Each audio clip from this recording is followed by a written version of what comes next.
Thank you for joining us. I'm Gord Long. As always, it's my pleasure to have back with me today Charles Hugh Smith, well-followed and prolific writer on the web, who is the publisher of the website of2minds.com. Time once again, Charles, to exchange some ideas, which I always look forward to. But before we start, I need to stress with our new viewers that this is not an interview. We do these videos as a way of us productively dialoguing the important trends we are identifying and simply make these videos available for the public so that if you're interested, you might give us some feedback or your comments, which we truly value. The subject today is what Charles and I see as the slow death of the single-family home, not because it's any less a key pillar of the American dream, but now being a matter of affordability. We don't doubt for a moment that everyone listening doesn't recognize this and has been acutely aware of the dramatic increases in the cost of housing.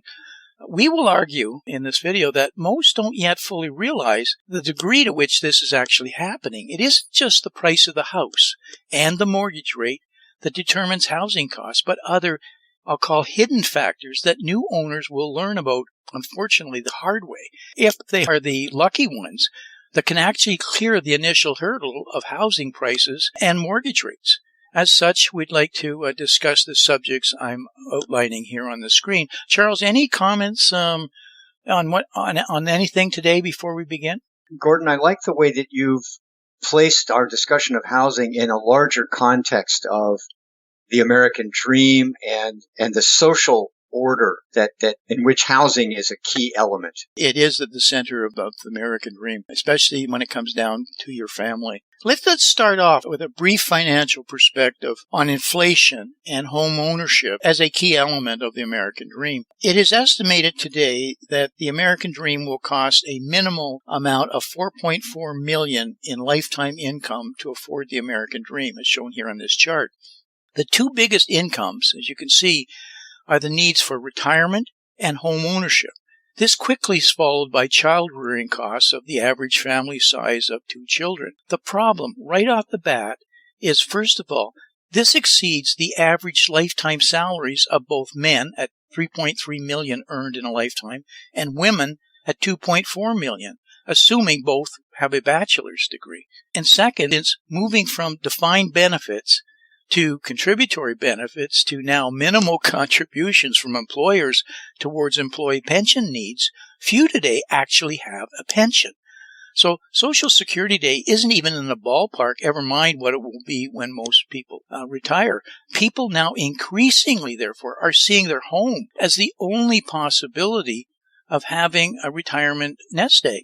As a reminder, and to give a clearer perspective on inflation, we show here the U.S. inflation over the past 2.5 decades.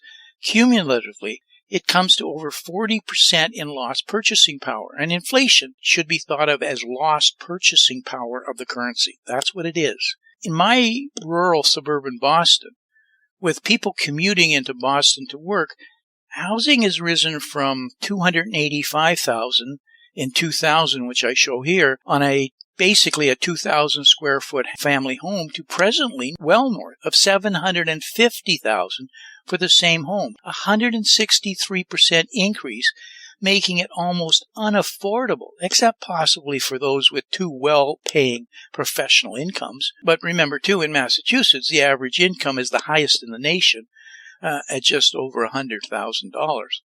The old banker's rule of a maximum of 30% of income going towards mortgage payments is now minimally in the 45 to 50% range. As bad as all this sounds, it is worse, much worse, and those stretching for houses are now learning, and in many cases losing, their dream home over it.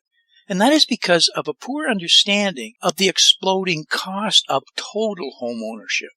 Unfortunately, a real estate agent's job is to find and get you the home you want, not necessarily to ensure you can actually keep it and sustain living in it. There are 6 pillars of home ownership, and mortgage is only one of them. In many instances, costs for the other elements have increased on a percentage basis more than actually the homes themselves, if you can believe it. And existing homeowners themselves are simply finding out they can no longer cover those expenses. This can be a big discussion, so we'll try and net it out as easily as possible by quickly highlighting some of the now recognized issues within these major pillars. Any comments so far, Charles? Gordon, I would just point out the obvious here, which is we have no control over what happens to our property tax and insurance, utilities. All these expenses rise, and there's very little that we can do to minimize or reduce those because we're powerless. I mean, other than consuming less water and electricity, we don't control any of these expenses. And so as they rise 20, 30, 40% in a few years, then we're really in a vice. We're being crushed and we don't really have a way out. The last decision you make is the decision that you made to buy the house. After that, it's almost on autopilot as the bills really come in. There are some variables where you can reduce your insurance coverage if you change your deductibility.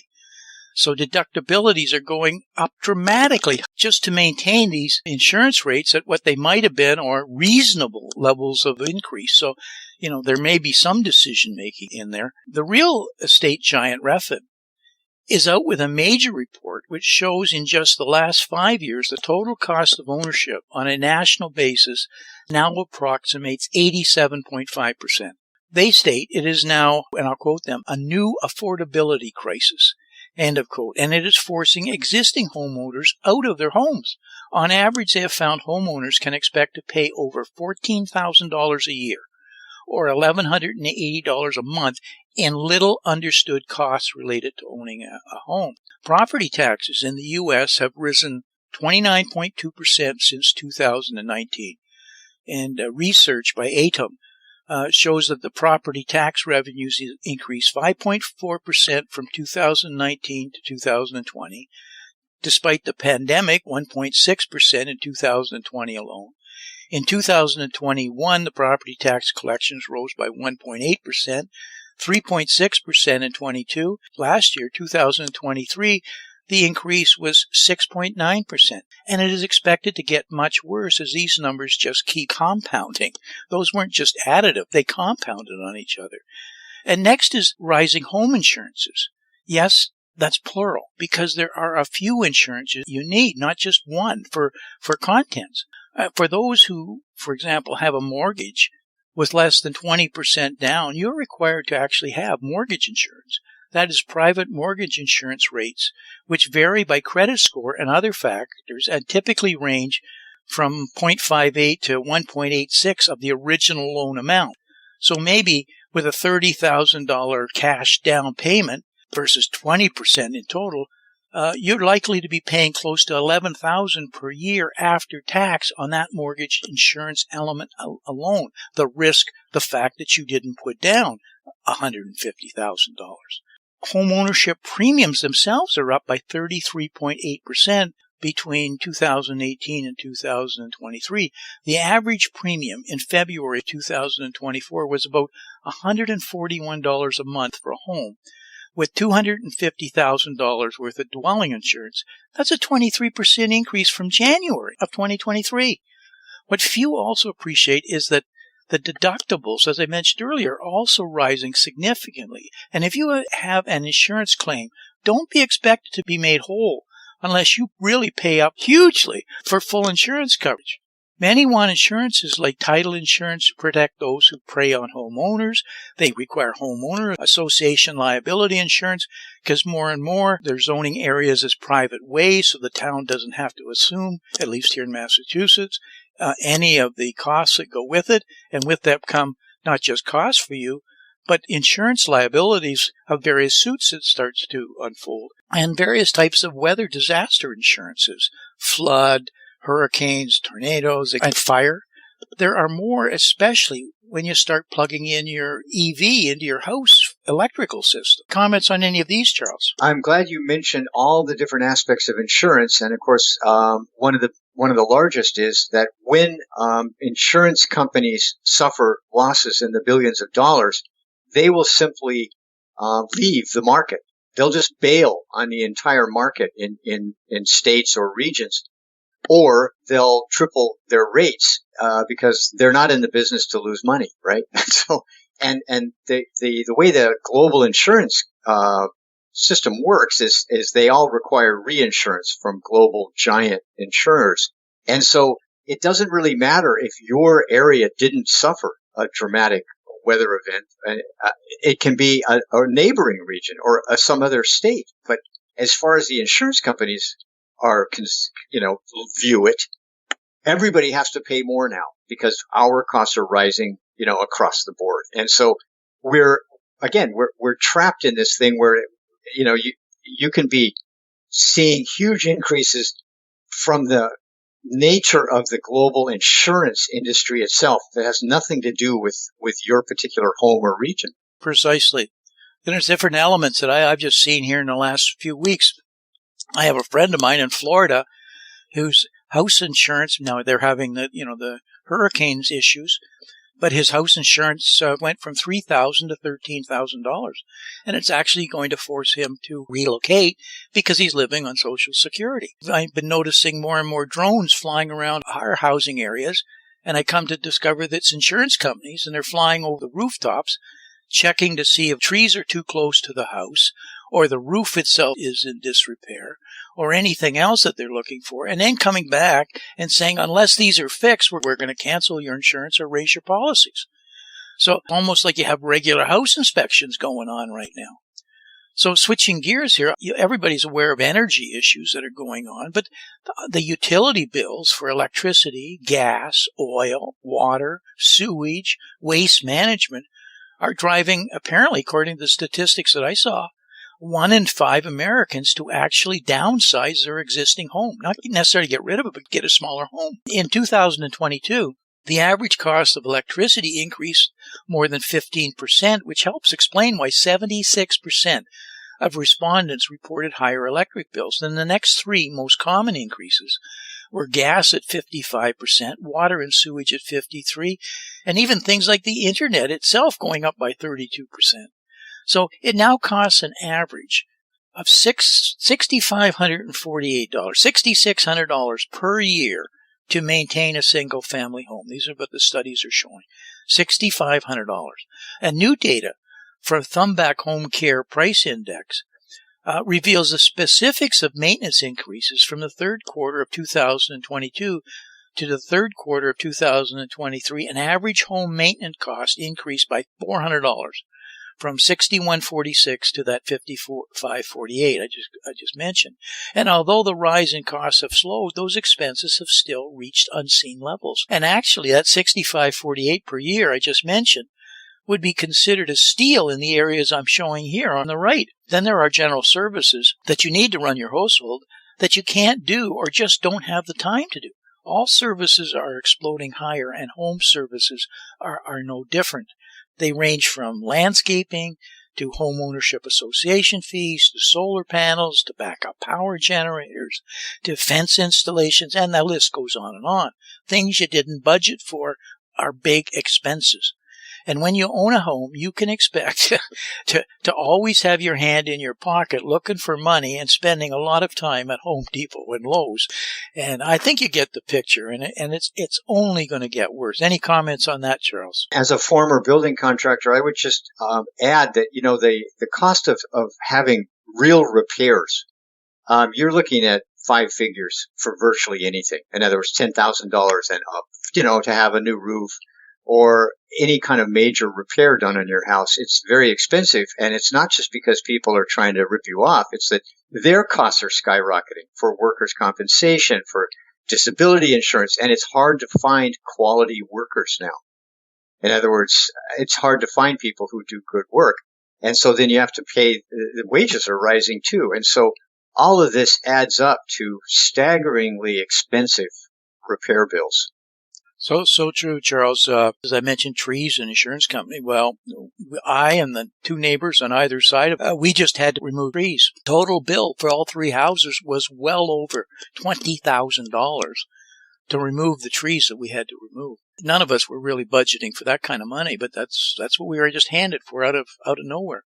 So housing affordability, must be considered in another context. If you're in finance, you know that any financial consider is about risk as part of the financial equation.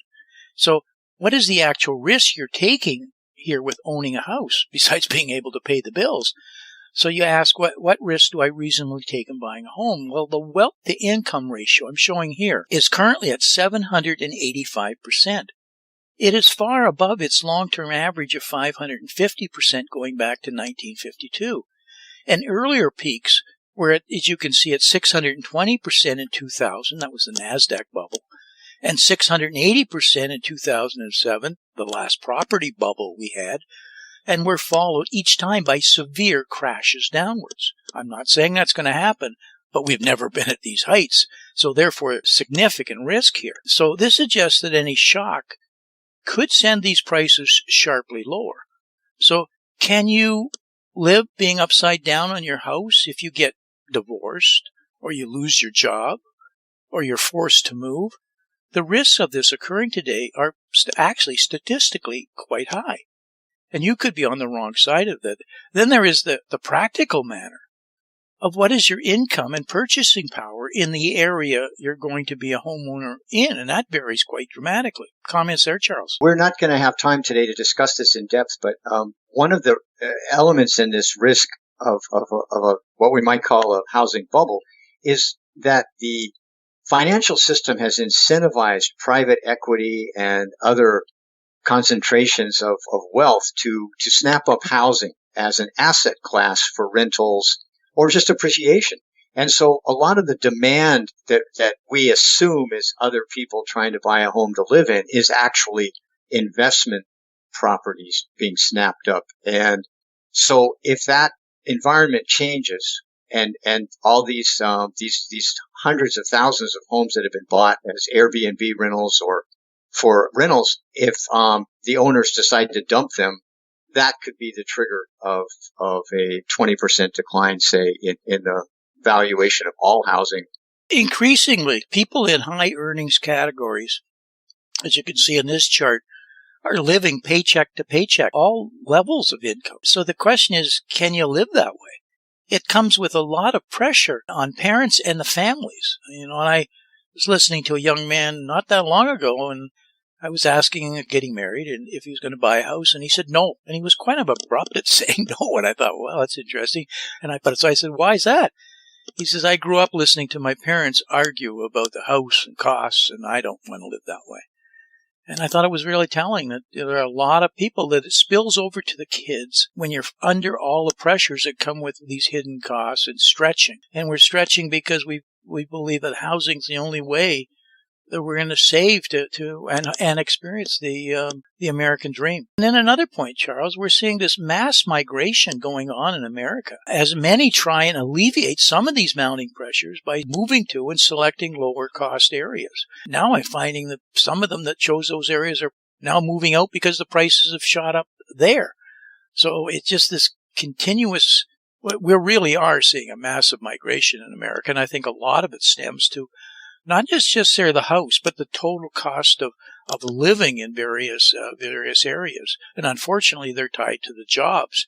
And you'll see that the highest costs are where the jobs are, typically on the seaboard. But that's changed with the internet. You can work from home, and that home can be anywhere. So I think there's shifts that are underway that we don't fully understand yet. We said there's significant disparities that allow you to make your money by going further away for the same goods and service you spend on your home. So U.S. home prices themselves reflect that along with salaries and taxes in different areas within the U.S., that's what we're seeing. Charles, the next two slides are from your writing specifically. Would you like to discuss them? My point here, and I'll try to be brief, is that a lot of what we see in housing prices skyrocketing is the result of the Federal Reserve's decades of unprecedented stimulus. And this, in other words, making it easy for the rich to get richer because the assets that are bubbling up as a result of the Fed's stimulus are already owned by the wealthy. So the already wealthy are seeing their assets soar, and those people who have not yet been able to buy a home are not able to reap the gains. And so there are a lot of people that bought homes in, let's say, the 1980s or even up to the early and late 1990s that they paid, say, $150,000 for a house is now worth like 5 times more. And so then that's given them collateral that they can then borrow against or feel comfortable buying other homes for investment as second homes, as Airbnb rentals. And so we're seeing a concentration of home ownership in the wealthiest class, who look at housing not as a place to live because they already have their house and it's often free and clear.